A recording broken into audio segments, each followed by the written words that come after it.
Imagine being out somewhere at night and someone approaches you with a gun. They start to drag you off at gunpoint and plan to rape and murder you. What would you do? Gun control only hurts the law-abiding citizen. I've been shooting guns since I was 6 years old and have been through almost every type of firearms training that is available and have a vast collection of firearms. Because of this, I know that guns can exist in society and not cause a problem. I'm sure that every one of you knows someone that owns firearms or that has been impacted by firearms in one way or another. Today I will show you how gun control affects illegal gun ownership, how carry laws affect crime rates, and how the homicide rate is affected by gun control laws. First, let me show you how gun control affects illegal ownership. Just because there are gun control laws doesn't mean a criminal cannot obtain a gun.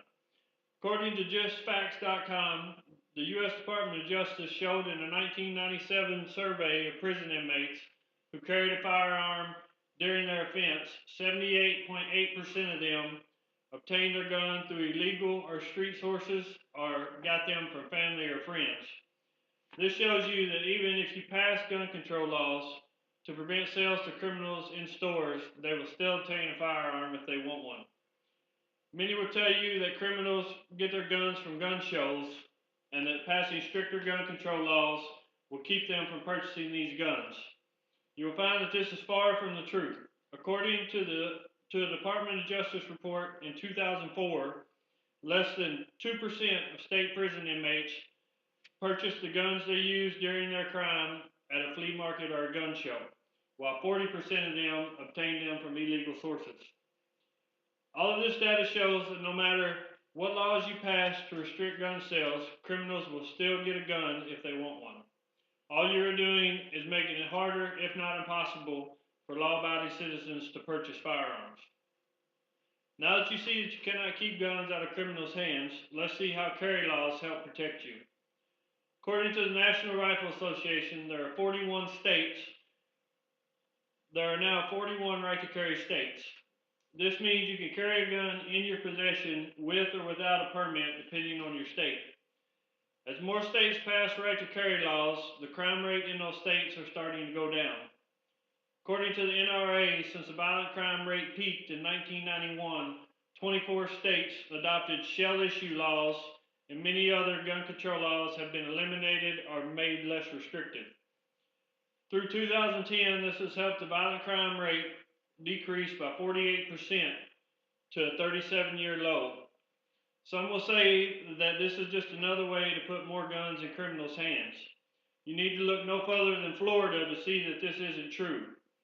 According to the NRA, Florida has issued nearly 2 million carry permits and only revoked 168 due to gun crimes from permit holders.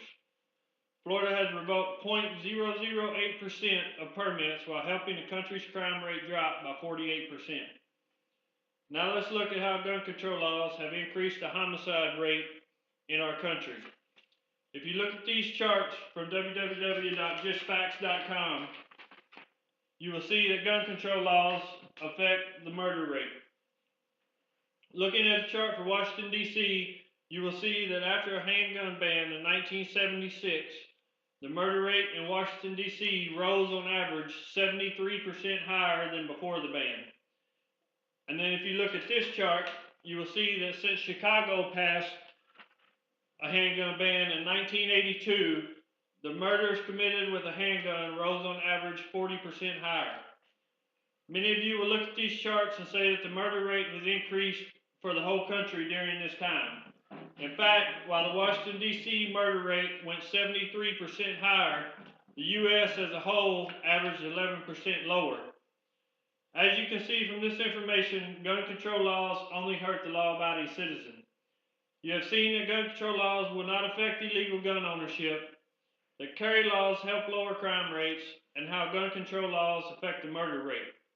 Now that you know all this, I urge you to join the fight against gun control. Call your congressmen, call your state legislators, and get out and vote against gun control laws. If we do nothing and let more gun control laws pass, we are only hurting ourselves. The only ones that won't have a gun are you and me while these criminals continue to terrorize us with theirs.